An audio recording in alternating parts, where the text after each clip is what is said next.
Hello, everyone. Welcome to GCP Next 2018. I'm really glad that all of you could make it. My name is Neha Patton, and I'm a software engineer at Google. I work as a TL on VPC. I'm going to be joined by Emmanuel and Kamal today, and we're going to do a deep dive into Google VPC. So to start off with, what is a VPC? A VPC stands for Virtual Private Cloud, a concept that I'm sure most of you are familiar with. A virtual private cloud is a logical isolation of a section of your cloud, and it is a cloud equivalent of your traditional network that you would run in your own data center, but with the extremely important added benefits of running on infrastructure that is highly optimized for scale, performance, and reduced network costs. We have a 50-minute talk today.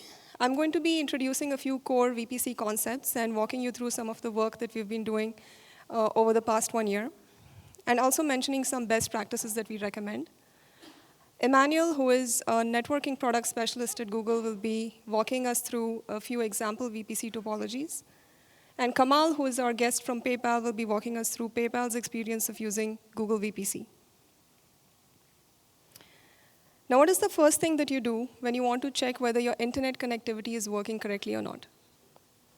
If you're a networking expert, the answer may be slightly different. But for most of the world, the answer is to open a web browser, navigate to google.com, and check whether that web page loads correctly or not. Using Google Cloud gives you the unique opportunity of using the same underlying network infrastructure that powers all of Google's services, like Search, Maps, YouTube, Gmail. And VPC is a really simple and intuitive interface to this infrastructure, and it provides to you programmable distributed networking functions. So what's unique about Google VPC? Most importantly, it uses the highly optimized, low congestion, and high bandwidth, high quality of service, global network backbone. Now, this is important for many reasons. It allows you the capability of creating virtual machines anywhere in the world, in many regions, and having private connectivity between all of these virtual machines by default. So you don't need to set up expensive VPN connections or peering connections. You don't need to give your virtual machines public IPs in order for these virtual machines to be able to communicate with each other across regions. It allows you to peer with GCP at a single location and to get access to all of your workloads running globally. Using Google Cloud Load Balancer, you can create a global load balancing application. And you can rest assured that the load balancer will send requests to the closest backends that are healthy and that are closest to the end user that is sending the request. Now, this is really important because it improves the perception of performance of your application. Using a single global VPC that is shareable in nature allows you to administer your network centrally while allowing thousands of developers and development teams in your organization to create their own projects to create and manage their compute resources in. Through private access, you can enable virtual machines in your VPC to have access to Google APIs, like your GCS buckets, without having to assign public IPs to these VMs. So the traffic that goes from the virtual machines to your storage APIs, for example, would use the network backbone and would not use the internet. But all of these things sound very 2017, right? What is new about VPCs in 2018? We've been working really hard over the past year to build the model of VPCs to be more secure, scalable, performant, and easy to use. All the data traffic in GCP gets authenticated and encrypted when it exits the physical boundary that is owned by Google or operated on behalf of Google. We use the same DDoS protection system in the cloud as we do for the rest of Google. So you get the benefit of perimeter security. We built and announced a product around us called Cloud Armor, which allows you fine-grained control over the rules that you can specify for the perimeter security. And these rules can be IP blacklist, whitelists, or WAF rules, or you can specify geo-specific rules for allowing traffic into your load-balanced applications. We provide network layer security through stateful connection tracked firewall rules that are implemented in a distributed fashion and so are very scalable. We use Andromeda, which is the SDN virtualization stack.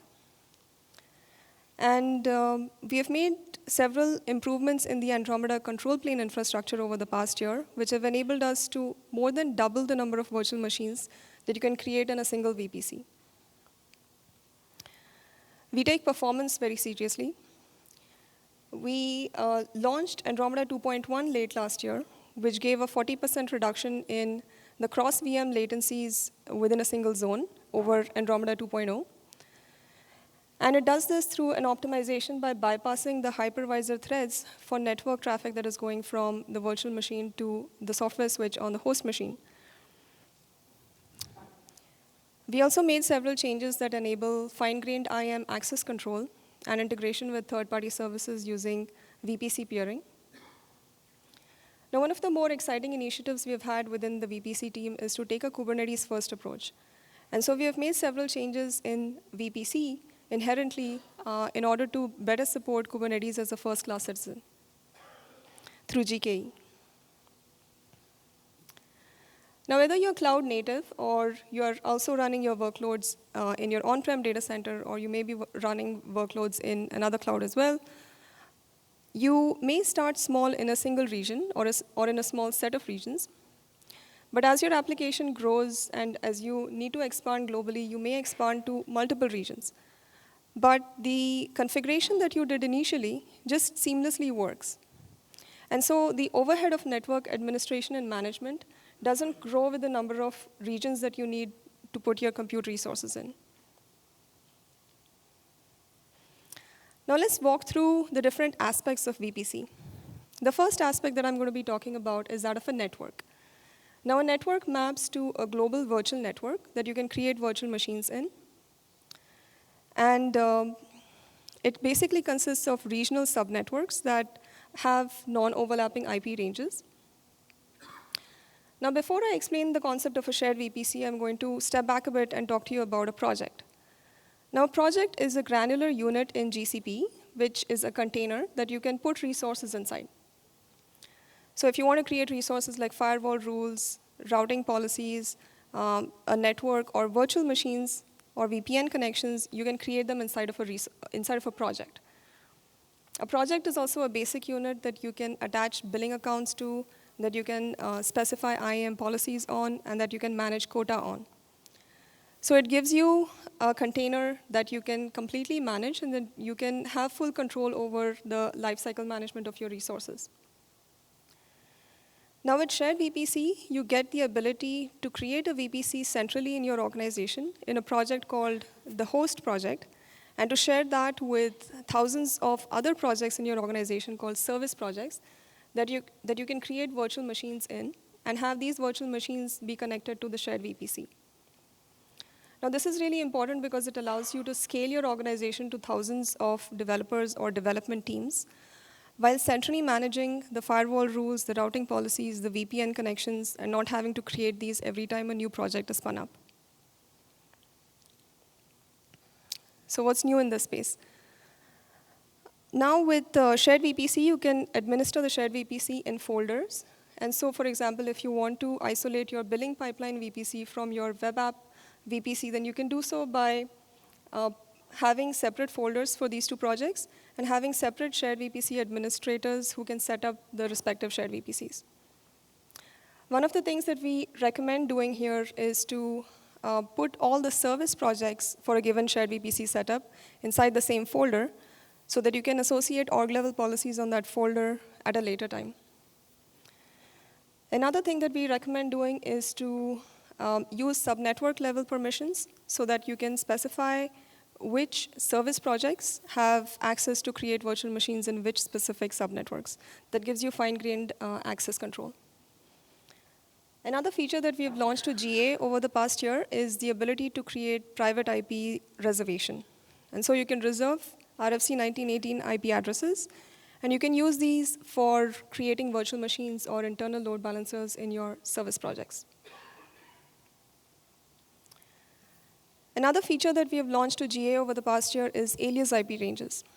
Now, alias IP ranges give you the ability to create alias or secondary IPs and associate these with network interfaces of your virtual machines.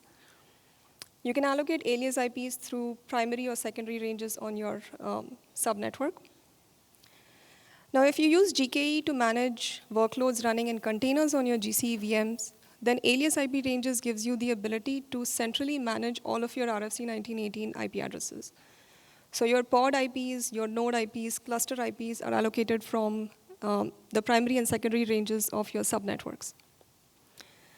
It also gives native support for routing, and so it scales better, and you can create more nodes in the cluster.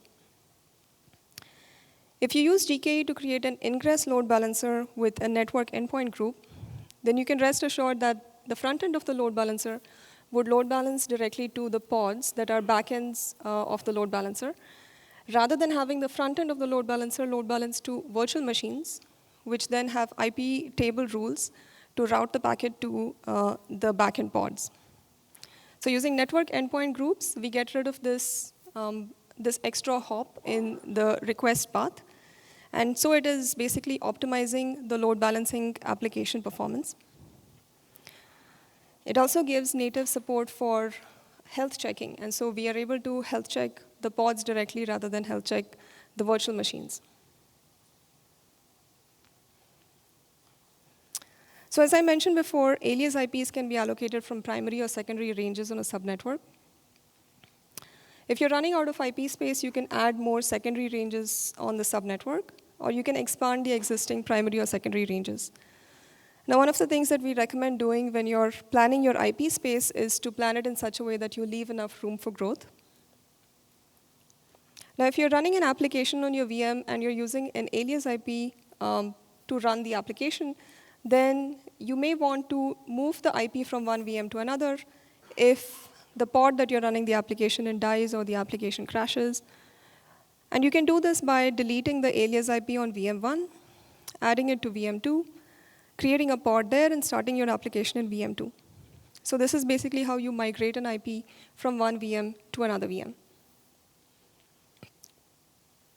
Now, the next aspect I'll be talking about is security. As I mentioned before, we provide network layer firewall rules. But the way we implement these firewall rules is not through a middle box or a proxy. And so there are no single choke points. Firewall rules are programmed on every single host machine that has virtual machines running in your VPC. And so they are truly distributed in nature.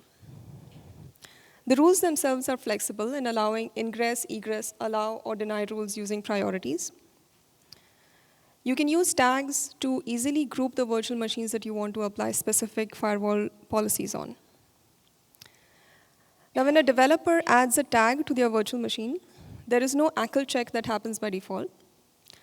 This is because if you own a virtual machine, if you have access to set tags on it, then you are able to associate any tag with the virtual machine.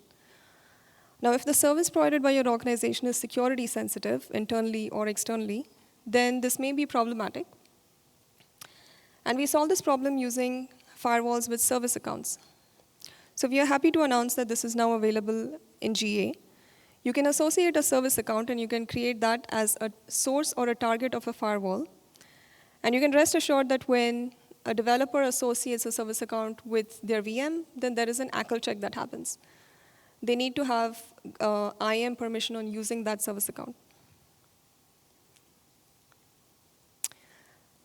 Now, you configured your VPC topology. You carved out the IP space. You created the subnetworks in different regions. And you created the firewall rules to ensure that the traffic within the VPC is secure.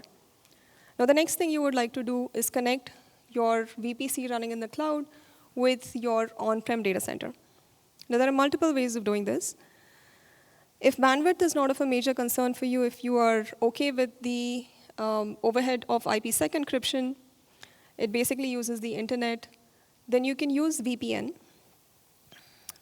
And there are two ways of using VPN connections as well.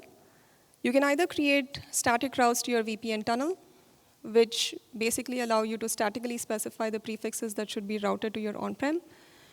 Or you can use Cloud Router, which runs as a BGP daemon to exchange routes with your on-prem dynamically. Now, one thing worth mentioning about Cloud Router is that, unlike what the name might suggest, it's not a traditional router. And so packets that are going to your on-prem or coming from your on-prem to the VPC are not going through the Cloud Router. Cloud Router is a control plane component, and it basically is responsible for programming the routes that it learns from the on-prem onto the host machines that have virtual machines in your VPC running on those host machines. Now, if bandwidth is of a major concern for you, then you can use interconnects. If you would like to directly peer with Google, if you have a public ASN and you want to basically connect with us at one of our POPs or points of presence, then you can use dedicated interconnect. If you're doing the same thing using a carrier's infrastructure and you're paying the carrier for the service, then you would use partner interconnect. We're really excited that both dedicated and partner interconnect are now generally available. There's a talk at 11:40 on hybrid connectivity that I would highly recommend checking out.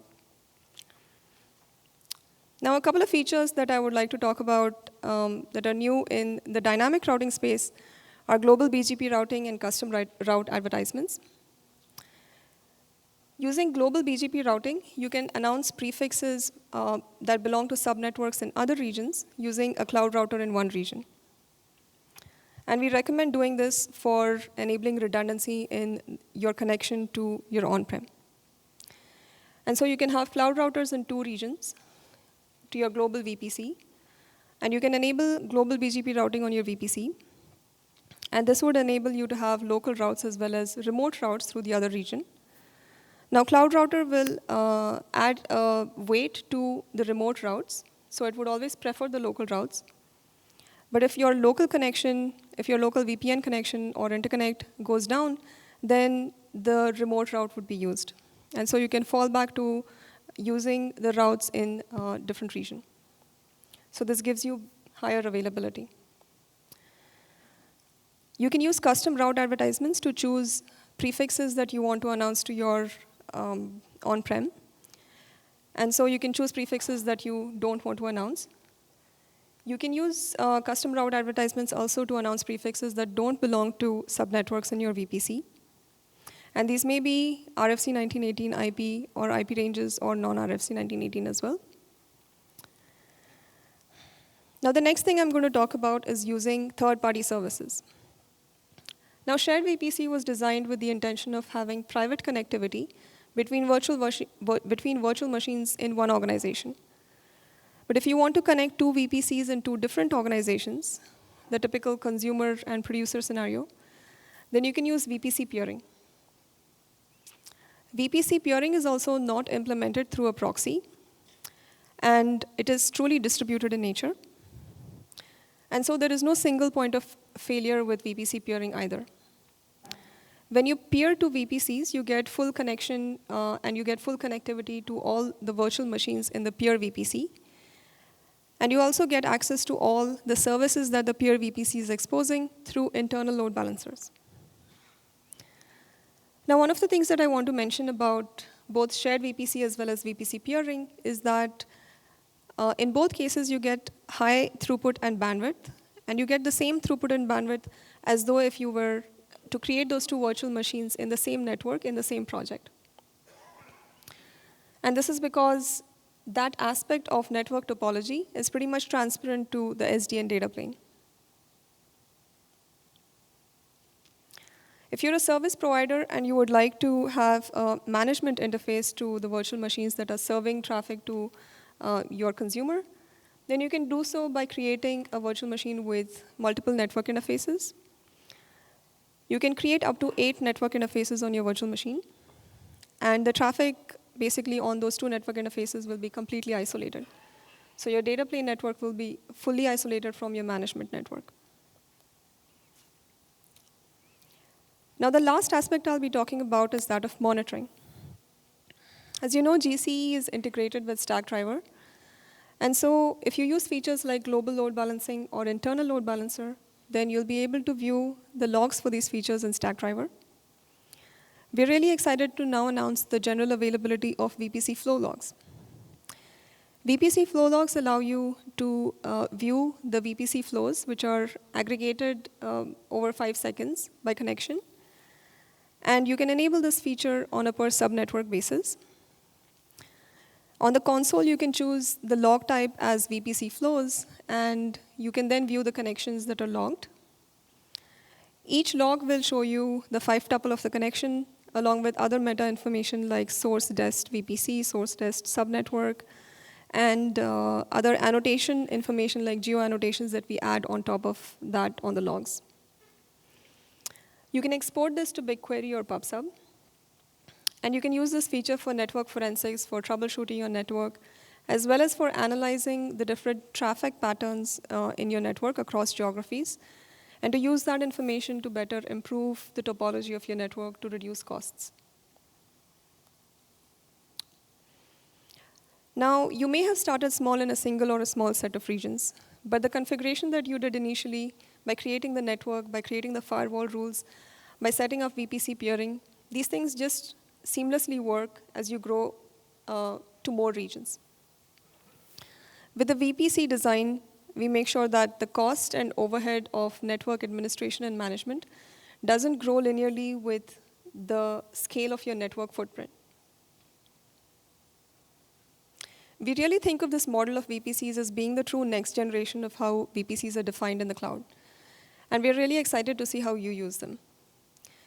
We've been working closely with some of the top names in education, banking, software, technology, mobile apps, you name it. And they've been giving us some excellent feedback on how to improve our features. It's really been a fun ride so far. Now, 3 things that I want you to take away from this presentation are that VPCs are global in nature. They use the same underlying network infrastructure as the rest of Google that allows you to do amazing things at scale. They're highly performant. We take performance very seriously. As I mentioned earlier, we've been making a lot of progress in improving performance of our network, but we're also looking for new ways of doing this. We have a lot of ongoing investment, and so you can expect to see more performance improvements in the coming future. And lastly, that VPCs are easy to use. As you can imagine, the network is very powerful, but also very complex. And VPCs provide a simple and intuitive interface to this complex infrastructure that allows you extensibility, access control, and integration with third-party services. And with that, I would like to invite Emmanuel on stage to share a few example VPC topologies. Thanks. Thanks. Thanks, Neha.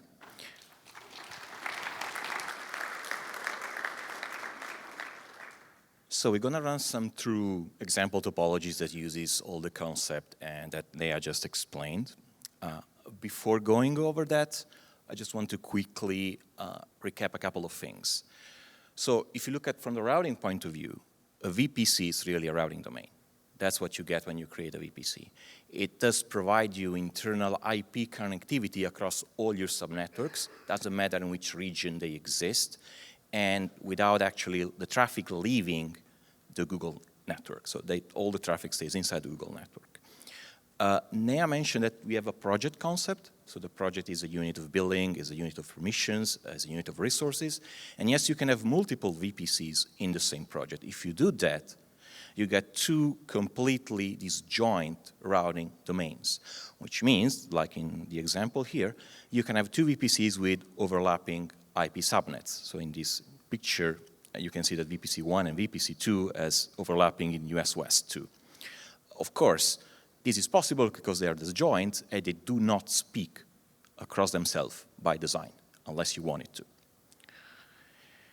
And then the cloud router. So as Neha was saying, it's a BGP speaker process. Think about it like a route processor in a physical router world. It does not do data plane.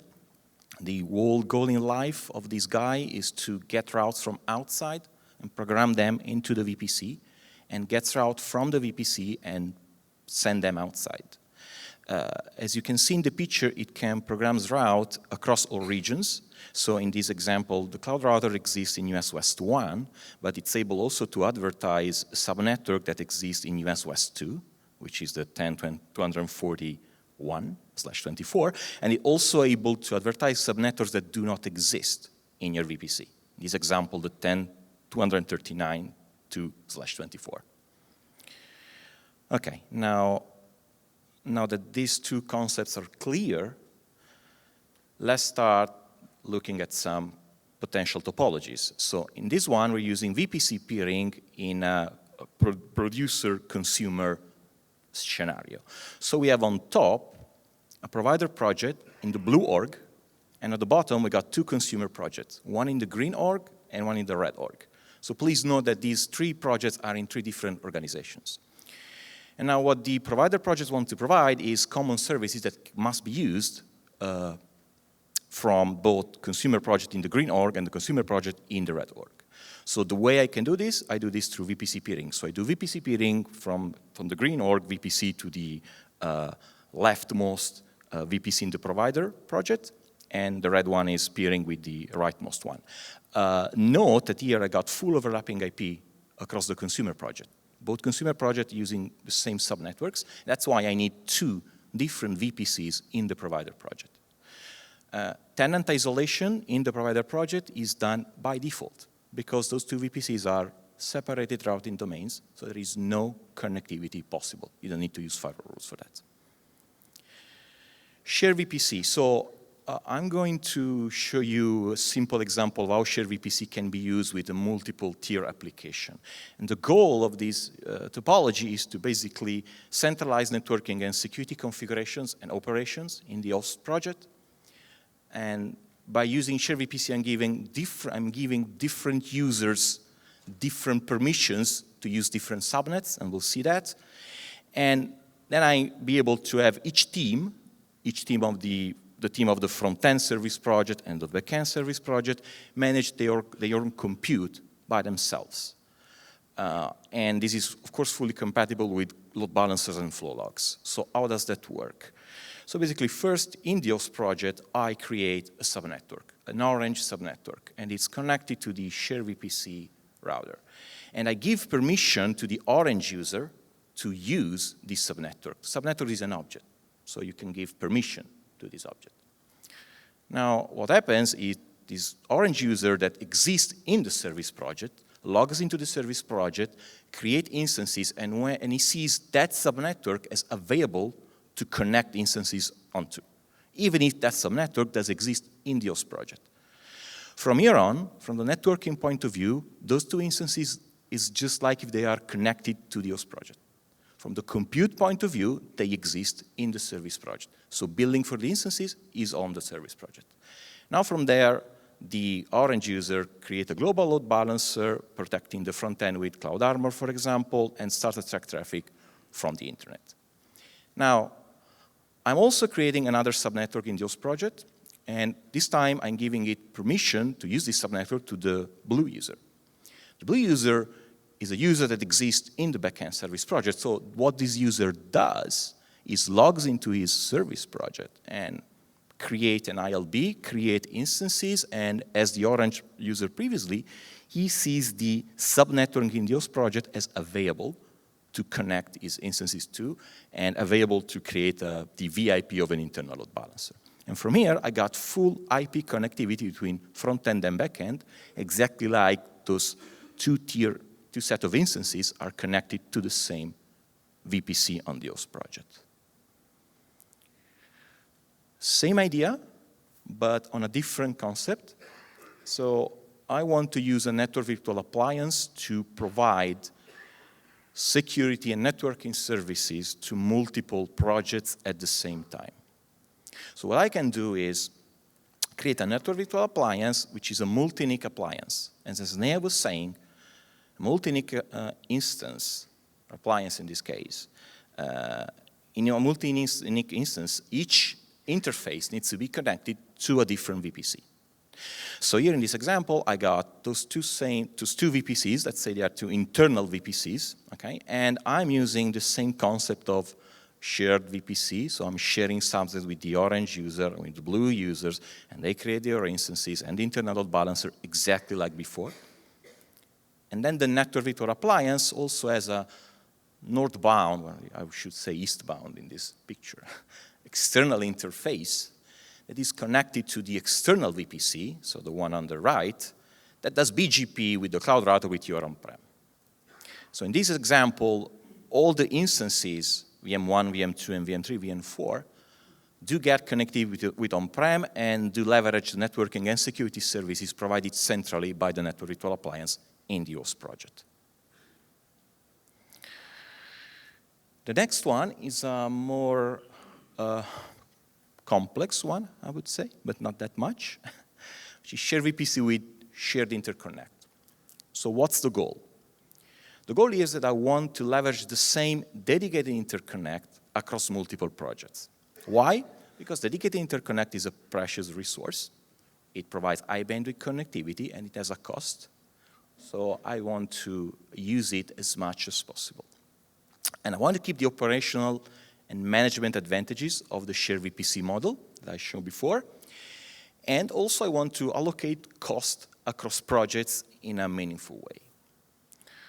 So how can we meet these goals? So first, so we create one project where the dedicated interconnect exists, is created. And then you have one or more Shared VPC host project, each one with its own cloud router and each one with its own interconnect attachment. As we will see, those interconnect attachments will use the dedicated interconnect that lives in a different project. Because again, everything in GCP, it's an object. So also the dedicated interconnect is an object, and has permissions.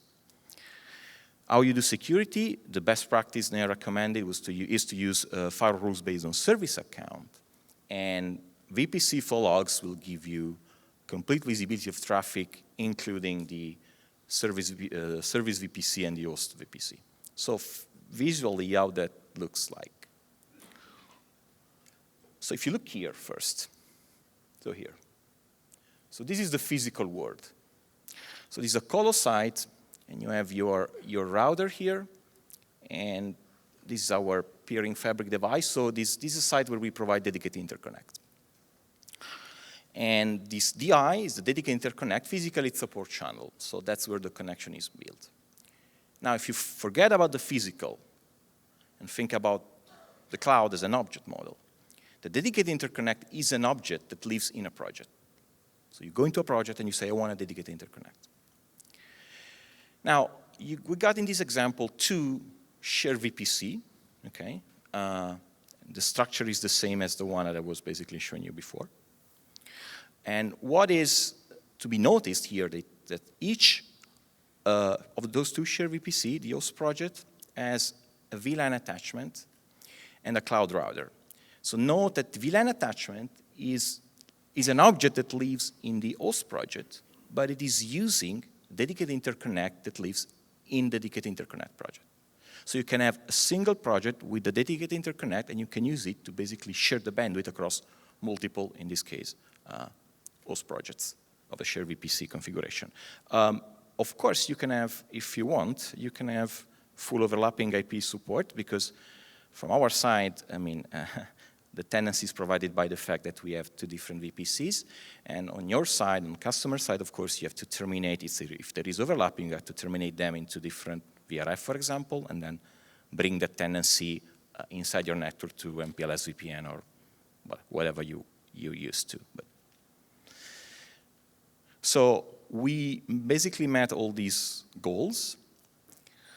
And a couple of considerations. So how about the building? So the dedicated interconnect gets built against that project, the project where it exists. The VLAN attachment, it gets built against the host project. The egress traffic from the instances gets built on the service project where the instances lives, not on the host project. So if you have multiple teams, different teams that manage the service project, you can do cost. You can know how much traffic and egress costs they are basically using. There's a common DNS space spanning each shared VPC domain. This is a native capability of shared VPC. And VPC flow logs, as I was saying, contains information both about the service project and the host project. So if you look at the flow logs, you will see in the source instance and destination instance field, you will see the service project where the instance actually lives. And if you look in the source VPC and destination VPC, you will see the host project where the instances, to which the instances are attached to. So I have two more. One is a classical high throughput VPN connection. So in this example, you have two VPN gateways in your VPC. In this example, they are in two different regions. And you have multiple VPN tunnels for each VPN gateway. Since we can do equal cost multipath per flow, of course, from GCP to on-prem, this basically gives you a high throughput connectivity between your on-prem, your GCP project and the on-prem. There are multiple ways you can set up this. The suggestion is, for sure, do route-based to start with, because it's more flexible. But the thing I always suggest to customer is to start, if possible, with the cloud router and BGP. Why? Because the moment you switch to dedicated interconnect, the routing will be exactly the same. So you can test and get confident of your routing setup with VPN, and then move to dedicated interconnect, and you don't change a thing. You can actually use VPN as a backup of dedicated interconnect. And this is what I'm showing you in the last slide. So what I'm leveraging here is the global routing feature of the cloud router. So I basically send, let's say that I want to give reachability to US East subnets. I send two advertisements from the US East cloud router on the green region, and with MED 120. So MED is a BGP attributes, basically, that you can set on the cloud router. And then, thanks to global routing, also the cloud router in US West knows about the US East 1 subnet, but we automatically add an inter-region cost to that route, which is that 201. Which means that when the cloud router in the orange region advertises subnetworks, they automatically get an additional MED, a higher MED than 120, meaning 120 plus 201.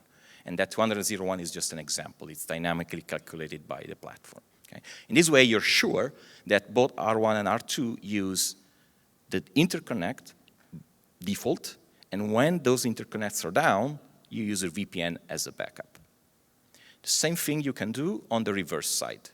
And on the reverse side, it's actually easier, because even if you advertise the same MED from on-prem to your cloud routers, we automatically add that inter-region cost when the cloud routers that lives in the orange region, program the routes on the VPC. We automatically do that because the subnets are living in a different region, in the green one. So that gives you automatic load balancing and usage of the dedicated interconnect as a primary, and only the VPN only as a backup. And with that, we leave to Kamal, and we'll tell you how PayPal is using VPC in their production network. Thank you.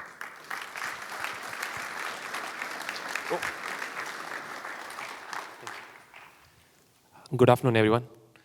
My name is Kamal. I'm part of the core platform and infrastructure team at PayPal. So at PayPal, we started our public cloud journey a couple of years back.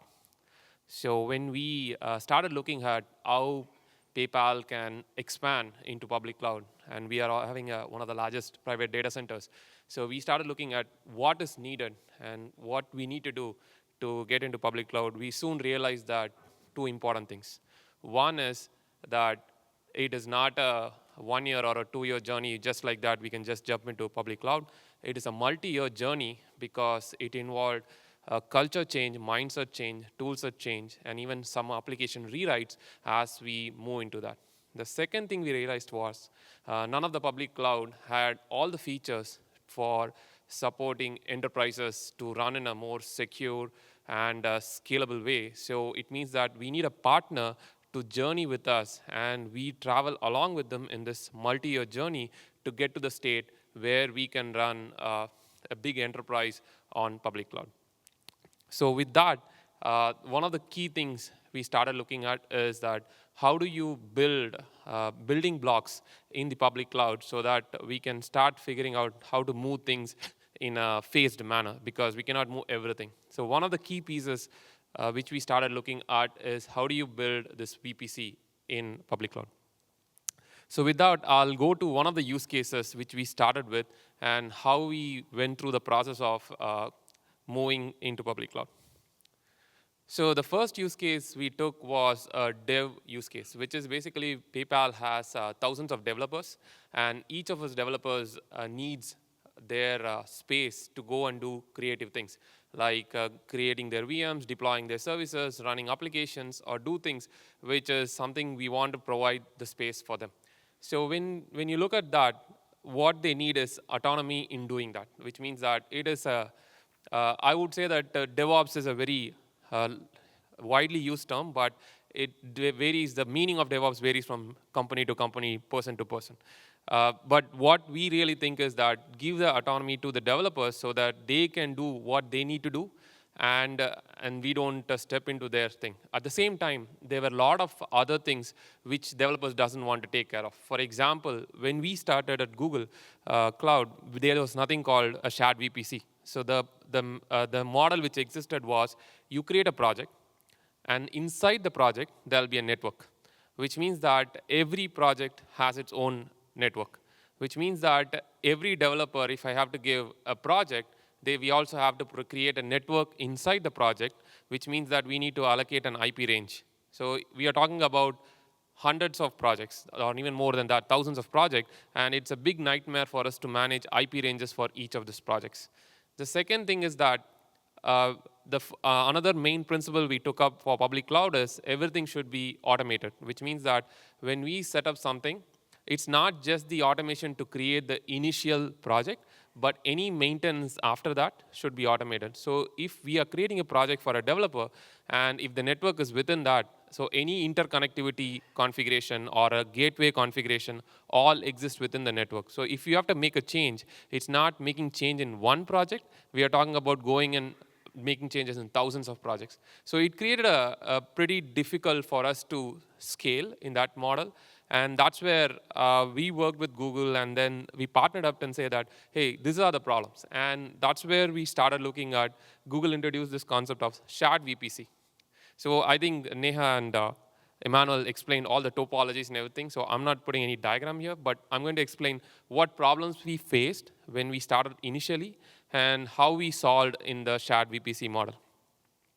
So as I said, in the current industry, there are two school of thoughts. One is a complete DevOps model where you give complete control to the developer from start to end. That means that you create an account and give everything to developer, and developer manages from network to compute to deploying applications and everything.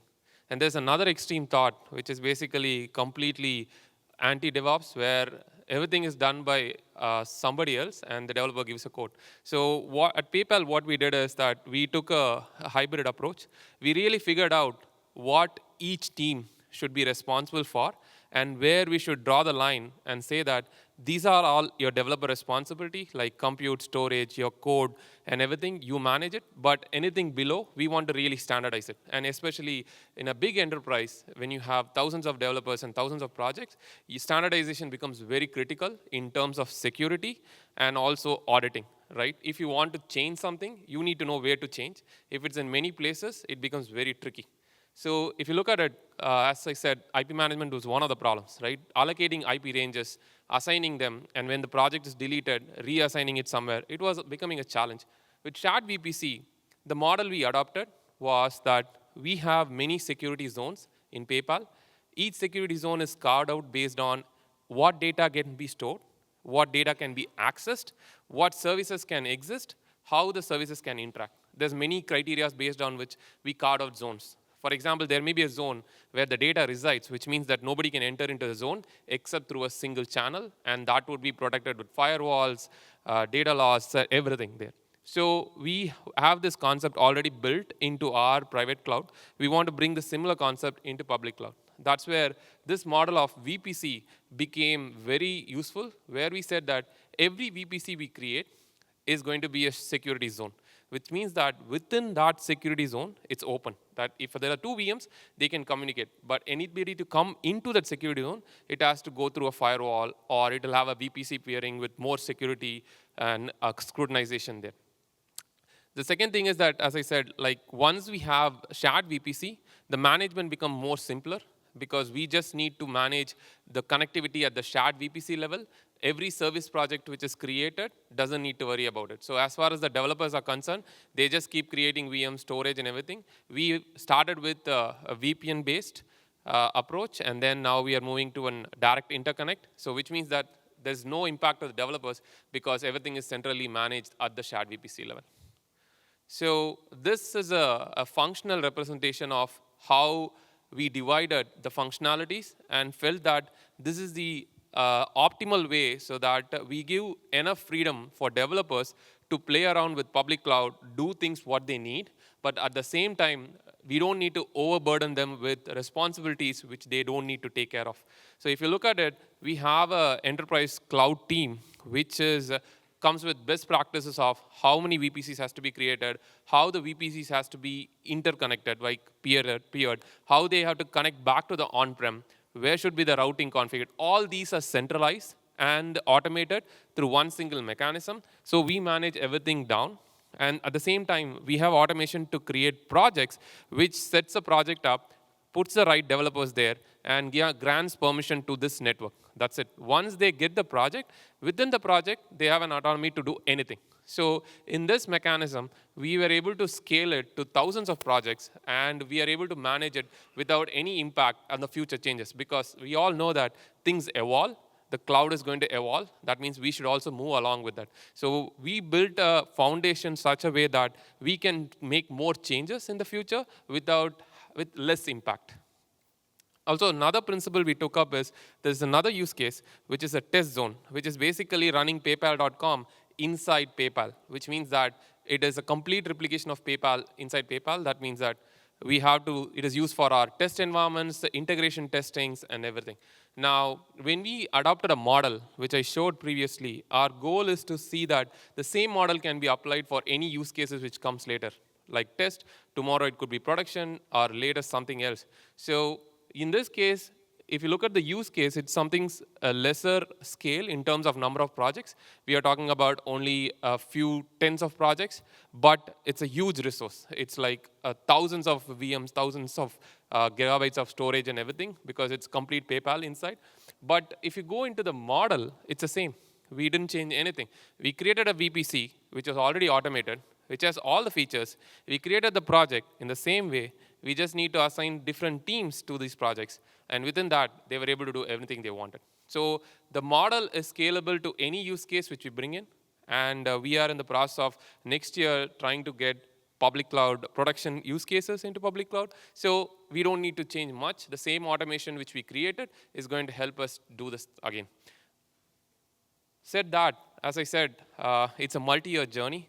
We all realize that this is something, not everything is available today, and we have to get this going. So we have seen that VPC has come in, but again, not every services have adopted VPC. For example, we wanted to create database with the private IP assigned from the VPC range, which would become available. We'll start adopting it.